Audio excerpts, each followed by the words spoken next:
welcome to the Glay Studio. This is Kumudi Sankaran, founder, CEO, The Guiding Light Art Company, building bright futures through art.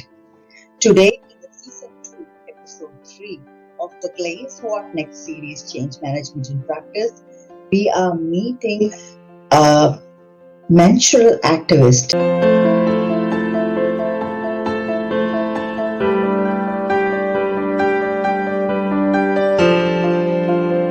Founder of Avni Holistic Menstrual Care.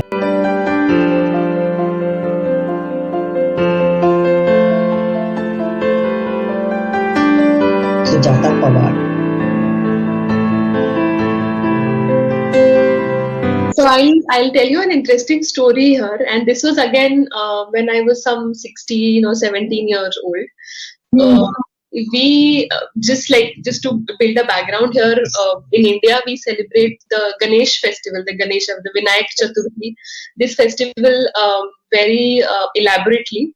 So there is an idol of Ganeshji that comes to our home for every year, 5-7 days, and then we do all the worshipping and all the seva, as we call, with all the devotion.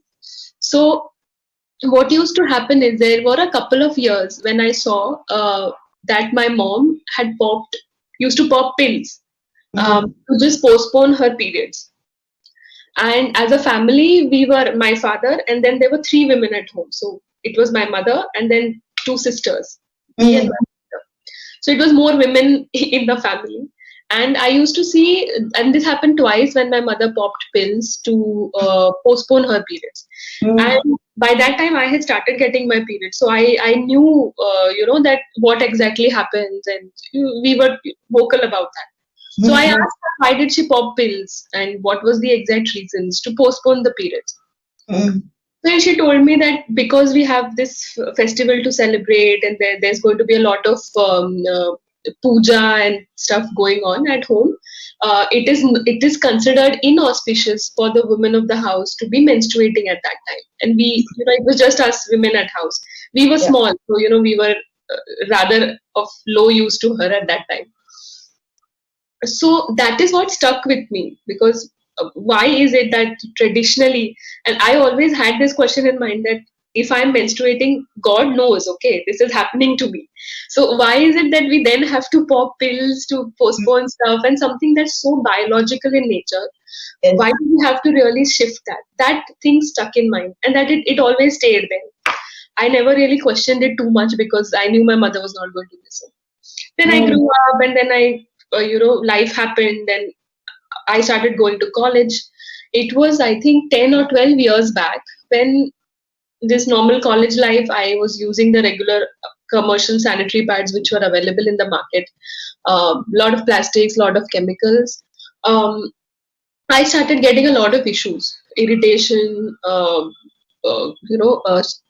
chapped skin, a lot of rashes at times.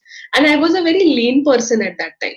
So I started discussing it with my friends, and that is it happening with you, or is it just me? Maybe I have developed an allergy or something. I realized that most of my friends have either sometime or the other experienced the same issue. And at that time, I was actually studying my pharmaceutical graduation. I was doing the graduation. So I was into the healthcare field, research, and something that was always, ingrained in us, or at least was getting ingrained. So I started doing some research and came across a lot of researched published data which was suggesting that there is a lot of chemicals, there are a lot of plastics, and they are in turn harming the reproductive system, because everything is in contact with your very intimate area. It is in the region of vulva, which is a very sensitive area, lot of blood circulation, lot of nerve endings, because of which anything that is put across that place gets absorbed inside. Most of us know that there are medicines called as suppositories which are to be taken. Basically, they have to be inserted in the vaginal area for quicker absorption. So that is how this entire system works. So just imagine something being put there which is of, I don't know what kind of a quality, and everything is getting just absorbed. And that is one of the reasons why we're seeing a lot of reproductive system harm, also leading to cancer in some cases. over a long period of use, of course, not very immediately. Oh, Then these were two things, one experience which I told you earlier, then there was this experience which I was facing with the products.